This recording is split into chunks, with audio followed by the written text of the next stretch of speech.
So, Amy Perrett, tell me a little bit about your upbringing. Obviously, you've got to a very high level and elite level in refereeing football, but it's probably started somewhere.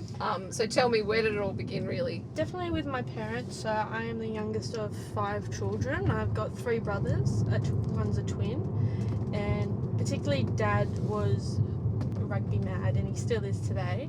Mum kind of got converted. I think she was a little bit of a leaguey, and then she came across... She was a leaguey. You can't say that in a union family. No, but she's come across now, which is good. I guess I was first introduced to rugby when I was about 7. My Paul's team, my twin, they were short of players one day, so Mum just stripped me off on the side of the field. Chucked you in. Put the jersey and shorts on me and chucked me on, and then... and just hope you would learn. Yeah, pretty much. But I've been involved ever since in different capacities, so to be where I am now is just never something you'd imagine. You'd thought about at 7. No. Yeah, it's like those mad golfers who start playing at 3, and it's like their parents are like, you are going to be an elite golfer, and they almost force that lifestyle. But for you, it wasn't really a forced thing. It was no, it was just chucked on, see how you go, and then I enjoyed it, so wanted to keep playing. And it was a bit weird back then because not a lot of mums would allow their daughters to I was going to say, play rugby. What was it like? Were there many other girls? Was it both sexes playing on a squad? Or? In my grade, I didn't play against another female. Really? When I played with the boys, yeah. There was one a few years below me, but that's the only other girl I knew who also played. But it's very different now. I think actually the women's game and the girls' game is the fastest growing part of our sport, which is pretty cool. That's awesome. I always say, I wish I was playing now because there were so many more opportunities. Well, and there's there's more girls playing that you can build those relationships. So if you played in sort of all boys teams, what was the dynamic like for you, or did you not really think about it? No, well, when you're at 7, you don't really think about that kind of stuff. And all the boys just treated me exactly the same, like I was one of them. And well, that's good. Yeah, I didn't feel any different. It wasn't until I started doing senior rugby and got away from my club that I realised that there was a difference, and that people did see my gender as a bit of an issue being involved in the sport. And do you reckon it was the players more, or was it the coaches? Where do you think that? It's a bit of everybody, to be honest. So particularly when I started refereeing, you turn up to a game and you introduce yourself, and there's always that bewilderment that, you're the ref. Okay. Okay. And then when you get it's settling in. They're female ref. Yeah. And even the boy, the players, they, especially the younger age group, they'd have a giggle to themselves. And it's a some, when I did Colts level, so 20-year-olds, someone would try to be smart and ask you out or something just to get a bit of a reaction.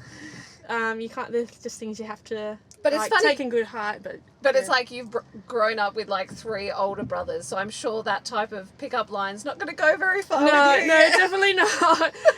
They were definitely good practice for the rugby field on how to deal with young, immature boys. Smart ass boys. Yeah. Oh, well, there's got to be some benefits to having 3 older brothers, or 2 older brothers and a twin. Oh yeah, definitely. I think that was the main benefit.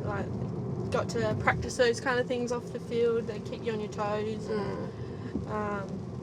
But they always had my back, which was always nice. And how did you find growing up in such a big family and being the youngest of 5? How do you reckon that's impacted you now going into doing what you're doing? I loved it. I love having the big family and all my different siblings. And being the youngest, I think I got a bit of an easier ride than my other siblings. I don't know how some of the others might describe growing up in a big family, but yeah, that's something I really loved. Where we could all just play in the backyard together, and you almost make up your own football team. Pretty much. With 5 aside. Yeah, there's a couple of other families within our club, and we just go over to their house and always just play with them. And I think it was a nice community environment. I think that's probably what made me fall in love with the game.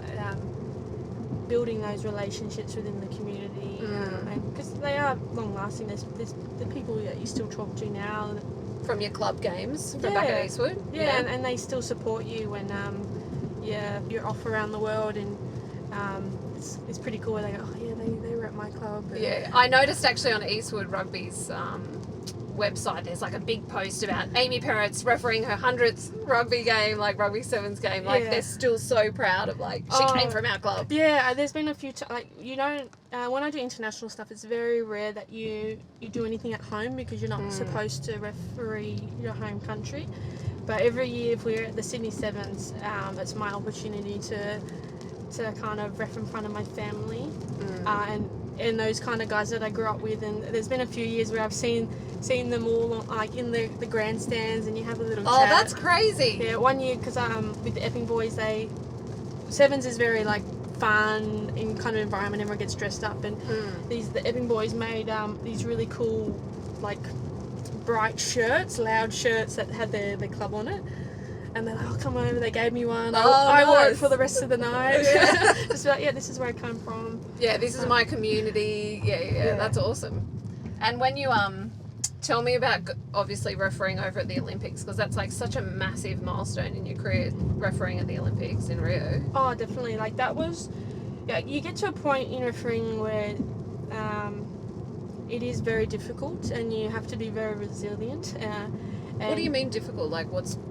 you cop I guess a lot of criticism, and especially when you're a bit younger and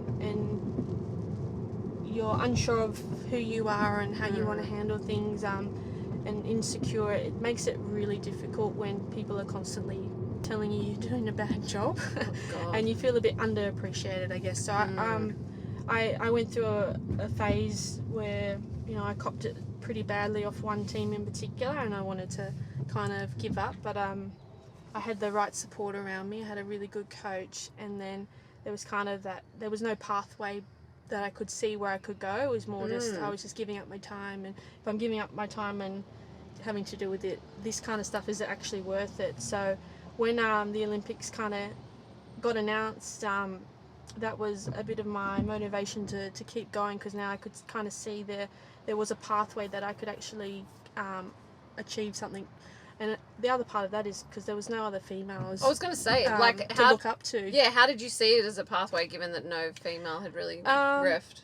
Well, the good thing about the Olympics is they're all about equality. So they have the same amount of women's teams as men's teams at the tournaments, and I figured they'd want female officials to do the women's game and men's officials to do their game. So that's why I saw it was a great opportunity and a bit of a pathway to show that I could, see where I could go and see if I could get there. And what did you have to do to get on that pathway? Like, what was the sort of milestones? Well, I hadn't ref sevens before, so it was just about getting involved in those local tournaments and learning the game. Like traditionally, we play 15s, and that's it. I didn't even know sevens really existed before that. Different rules? Yeah, different rules, different variations, a lot less people on the field, and just the style of the game is a lot different with how you referee it. You blow a lot more penalties because everything's super quick, so you want to get the game moving very quickly. So it was about just finding out what local tournaments were on. And was there many here for you to do, or did you have to travel for it? I eventually started having to travel just to get your name out there for the people at World Rugby to know you, because they wouldn't have known me from a bar of soap. Yeah. So my first tournament, the Australian Rugby helped me get to that one. International was in Dubai in 2010. But we paid, I think they paid for half the flight, and then Mum and I, well Mum, not I, because family support. Yeah, family support. She came over with me as well, just because we weren't sure what to expect. Well, Dubai, a very foreign country. Yeah. So she came and supported me on that trip, and from there I just met a lot of people from around the world who seem to just get on these kind of circuits and do these international tournaments that they're kind of amateur international tournaments. Right. But that's where a lot of particularly the male referees came through to be seen. So I had to build those connections and get invites to other ones. So I went to Amsterdam, I went to Hong Kong a couple of times, and then eventually they created a female World Series event. Oh, wow. And I was lucky enough to be selected in the very first referee panel for that. Yeah, wow. So that was pretty cool. How do you make yourself known with all like that? You said it's kind of, you've got to bit of make a name for yourself. How do you do that? Do you have to go and like network at certain things? Do you have to, like, how do you make that connection? It's particularly the Dubai tournament. There's over 100 referees, and they're from all over the world. Yeah, all over the world.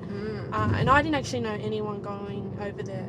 And then I met up with a couple of Aussies who were from Brisbane and WA, and they'd actually been on these kind of tournaments for a very long time. And they kept getting invited back. They kind of took me under their wing because I was a fellow Aussie. That's it. The Aussies stick together, yeah. Yeah, exactly. Kind of just learnt from them, like how to network with these other people, and a big part of it is not just your on-field performance. It's how you interact with the group off the field, which is just as important. And how do you find that? Because you're not exactly the most extroverted person on the planet. So, like, meeting new people, it's like, oh. Yeah, no, it's... it's a bit of a struggle. Yeah, it is. But I guess you kind of get used to it in that referee environment. It's funny. The referee community is very strange, but in a good way. Strange how? I don't know. We're just a bit nerdy about laws, and we do things a certain way. And we like try to hold up some referee traditions that probably don't happen anymore now, but because what do you mean referee traditions? Now like, you've got me really interested. I'm like, what is this referee underground world? We don't do it so much anymore because they're trying to be a bit more professional. But there's a bit of a drinking culture, and you'd have a bit of it was all harmless, just a bit of fun, a bit of banter, bit of community. Yeah. And I think and that's something I've been trying to, like, not kind of cross over to be unprofessional, but that's something I try to do with our younger girls coming through, because it does build those relationships. And first and foremost, like, you got to have fun on these tournaments, or you're going to just hate it. Oh, and you're going to burn out, right? Like, you're still operating at an elite athlete level, and you guys have incredible pressure because you're fundamentally getting yelled at, and you know, there's large crowds, and there's so much pressure on you guys as refs. Definitely. Like, the first time I really felt pressure, I was in Darwin, and it was the first time they played for money, and the last decision I made decided the game, and it's like, oh wow, that's like the $5,000 decision, and that's the first time it really clicked to me, like, wow, this like, you got to be really on your game, because you know, particularly when you go to the Olympics, is that going to be the gold medal decision, and how's it going to impact so many people? Oh yeah, like, it would impact Olympic funding, people's jobs depending on where they came. It'd be huge. So you gotta, it's something you don't really want to think too much about. Yeah, I was going to say, how do you deal with that pressure? Is it just trying not to think about it in the magnitude of how much your decisions? Yeah.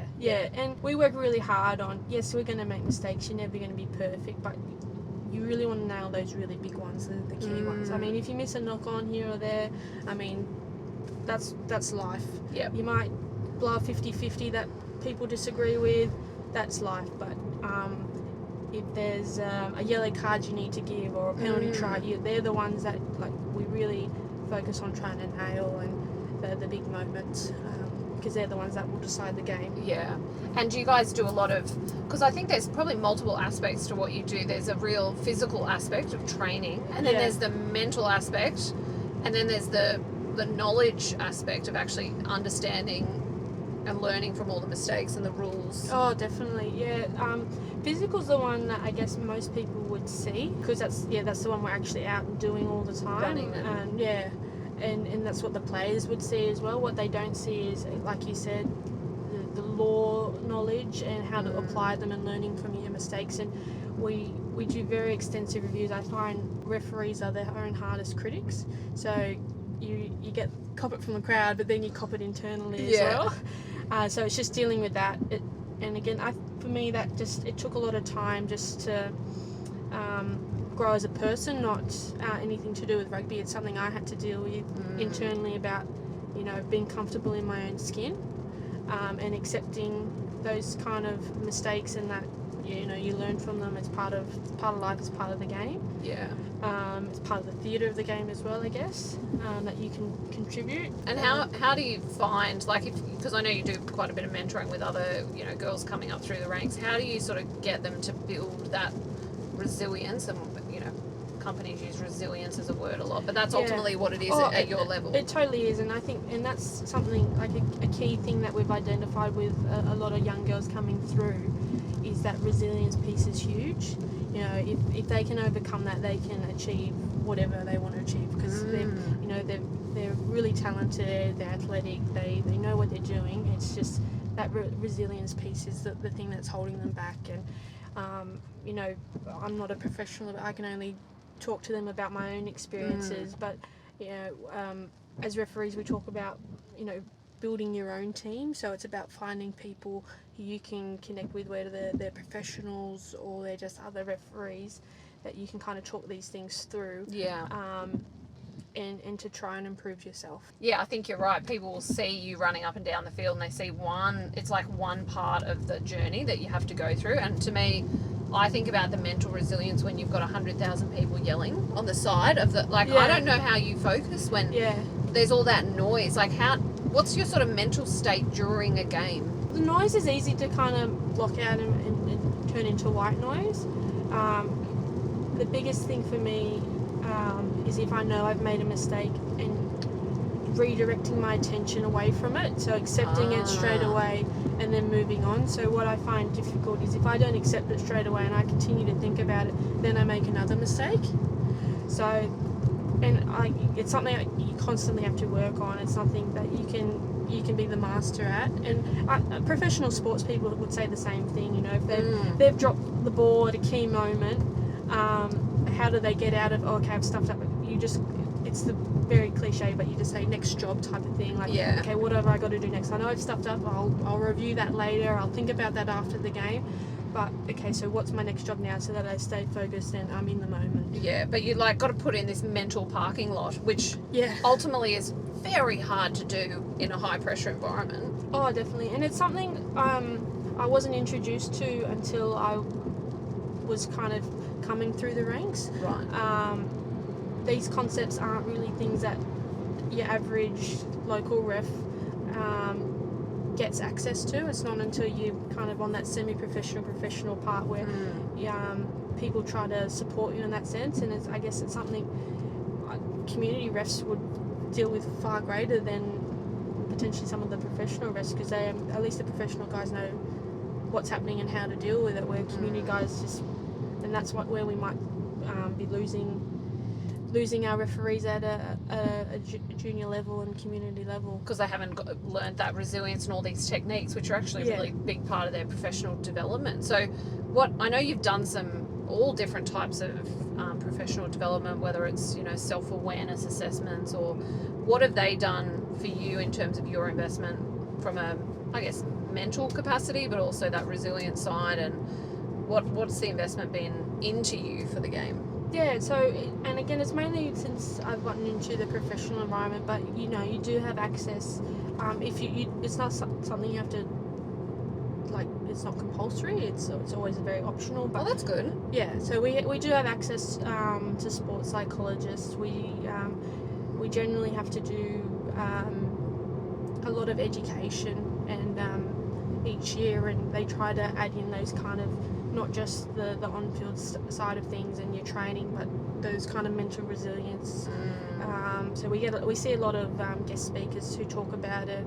We get a lot of athletes who also talk about it and tell us what they kind of do, and just trying to pick up strategies from different people and different environments, and then you kind of see what works for you. Yeah, because you've got to pick and choose, right? Has there been any of those speakers that stood out to you, or like any of them that you go, oh my god, I'll remember that one? It wasn't really a speaker, but we our manager made us read this book about the All Blacks. And I found it, I can't even remember what it's called now, but I got a lot of stuff out of their book, because they went through a period where they were the best team in the world, but they couldn't win World Cups.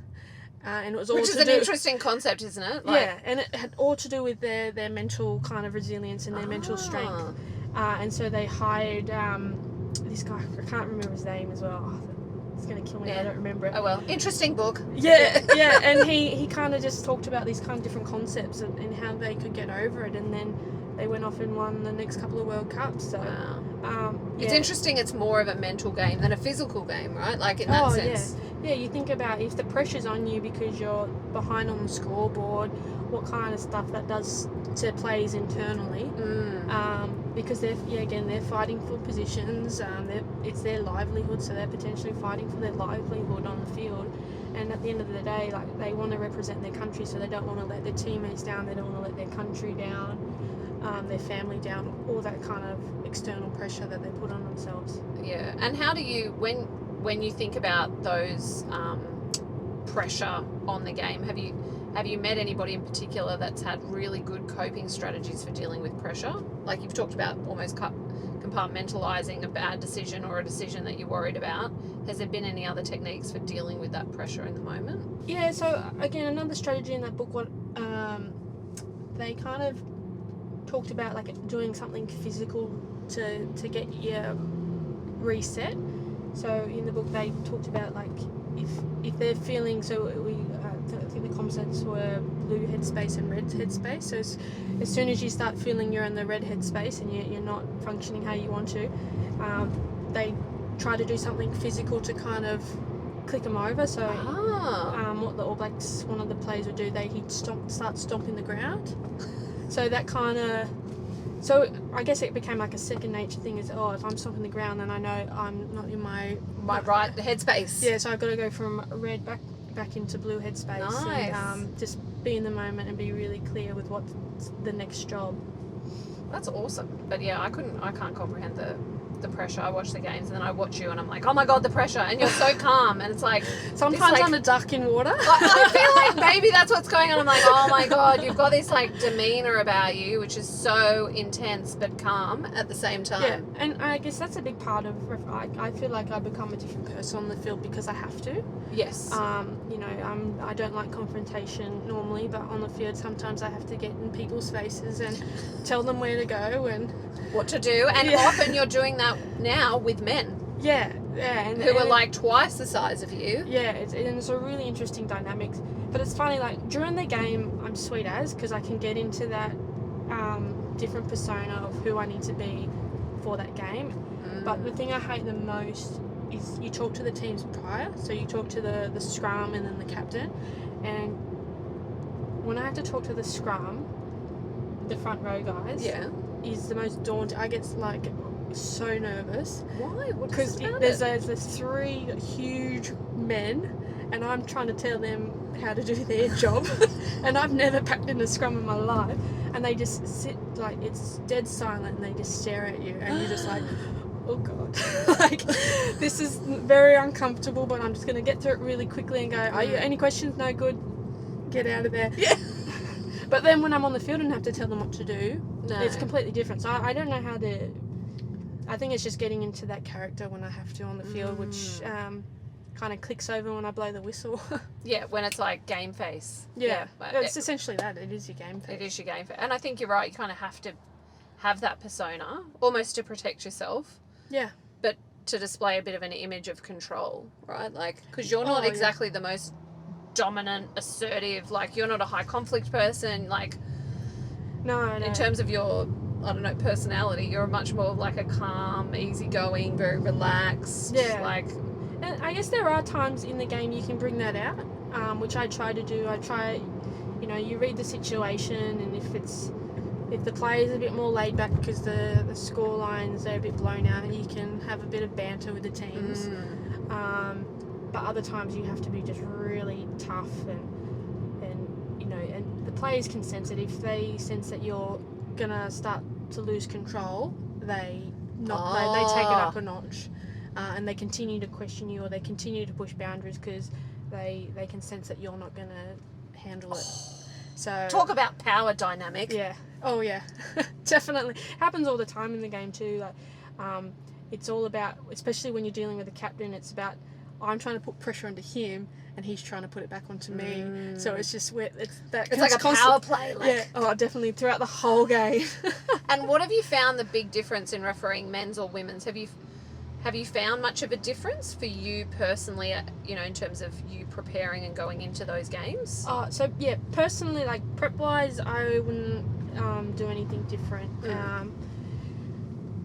Because it's essentially it's the same game. It might Same game, same rules. Yeah, same rules. The women may be a touch, the speed of the game may be a touch slower, but it's exactly the same. I wouldn't treat them any differently. In terms of not prep, but just how I guess actually are on the field. Yeah, they can be different. So I find the girls on field, they ask a lot of questions because they want to get better. Obviously, because they haven't been playing their whole lives, and I guess they're particularly after the game, they're actually a lot more grateful for you coming out and refereeing the game, and just they're grateful just to be able to play and be involved. Whereas some of the guys on the field, you don't have to explain things as much. There's a bit more gamesmanship because they intentionally try to bend the rules where the women don't. But again, because they've been playing their whole lives, I think that makes a difference. I'm sure the women's game will get there when all these young girls who are playing now are up there playing. They've been playing for 20 years. Yeah. And so the girls, you say they're a bit more receptive. Is that because you give them a bit of feedback as you're going through? Yeah, I guess depending on the level, you potentially do a little bit more kind of coaching and talking, and the girls appreciate that because they just want to know what's happening, and they want to just get better, and they don't want to like make mistakes and let their team down. Whereas the guys, they know exactly what's happening. They'll push the boundaries. They're funny on the field because if they talk too much to me, their teammates might pull them in line. Sometimes I get if someone swears, don't swear in front of a lady. And I say, oh well, you probably haven't heard I've got a bit of a sailor's voice off the field, so it doesn't bother me. My brother and husband's are tradies. I've heard everything. So that's also a bit of a funny dynamic. Because the girls just go for it as well. They've got some of the worst body mouth. You try not to laugh. Yeah, when it happens, because you're like, I can't have really bad vocabulary when I'm reffing. So no, because particularly if you're on camera, you have to watch what you say as well. My favourite games is when I'm not in front of a camera, I'm not mic'd up, because then I can just say what I want. Yeah. I'm really relaxed. And just have a bit of fun. Because it must be a different dynamic, because I've seen some of your games where you're mic'd up and like they're putting your feed through. So we're hearing your feed while the game's on. It's like, oh my God, how much pressure, not only in that moment, but also everyone at home, like on Foxtel, millions of people are listening to your calls. And I guess that's another layer you have to be conscious of, and something that you work on behind the scenes. You don't want to muffle anything like that guy was a no, you can't say that. You might go to the AR and be like, give him a face, but what a tool. But I guess that's another layer that you put into your prep, is how you're gonna what are you gonna say. So we focus on saying things like being really clear, short, and to the point. Okay. And you've got this added thing of the greater audience who most people don't know the laws in and out like a normal referee. So one, it's about explaining things so that everyone understands what's going on, but you don't want to waffle and spend too long explaining something. Let's sit down and have a discussion about the rules of the game. Exactly. So that's, I guess, another layer that we talk about and we go through. And so for you, you've had to carve your own path in rugby and refereeing and what you're doing, because it's never really been a clear path because no one's done it before you. So how's that journey been for you? It's been really interesting. So recently, this year, I debuted in Super Rugby, which no woman has ever done before. And for me, it didn't feel like such a big deal, because growing up, that's something I never envisaged I'd ever do. It was just kind of not even in my thinking. Sight. Yeah. And as I reflect on it now, I think the main thing is because I never saw it as a possibility. So to be able to do it now, and you think about other women, and not just in rugby, in other sports or in business, and they might see you in this role and what it might do for them, and again, creating that extra pathway for women coming through, so that you can, if you want to referee and be a female, you can be a full-time professional, you can travel the world, you can be involved in men's rugby and women's rugby at the highest level. You're not just stuck in one part. Pocket, yeah. And for you, what did you have to sort of, I mean, you've sort of been very resilient in creating the next opportunity and the next opportunity. How have you been able to do that? Has that been through some really good mentors, or is that... My mentors were the best thing for me. I had, and they were all male.